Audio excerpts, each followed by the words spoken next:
কুষ্টিয়ায় হামের উপসর্গ নিয়ে চিকিৎসাধীন অবস্থায় ৮ মাস বয়সী এক শিশুর মৃত্যু হয়েছে।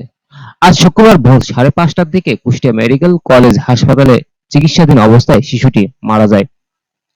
শিশুটির নাম আফরান, তার বাবার নাম আল আমিন। তাদের বাড়ি কুষ্টিয়া সদর উপজেলা ভাদালিয়া গ্রামে। ৩ মাস গড়ে ১৫ জন হাম রোগে আক্রান্ত হয়েছে। ৯০ দিনে কুষ্টিয়ায় হামের উপসর্গ নিয়ে ১৬৩ শিশু হাসপাতালে ভর্তি হয়েছে। আর গতকাল থেকে আজ পর্যন্ত ২৪ ঘন্টায় ভর্তি হয়েছে ৯০টি শিশু। এসব শিশু জেলায় ৫টি উপজেলার স্বাস্থ্য কমপ্লেক্স, কুষ্টিয়া মেডিকেল কলেজ ও কুষ্টিয়া জেনারেল হাসপাতালে চিকিৎসাধীন। গত ৩ সপ্তাহ থেকে হামের উপসর্গ নিয়ে শিশু রোগীর সংখ্যা বাড়তে থাকে। প্রতিদিন গড়ে ৪ থেকে ৫টি শিশু রোগী ভর্তি হচ্ছে। বর্তমানে ১৯টি শিশু রোগী ভর্তি আছে।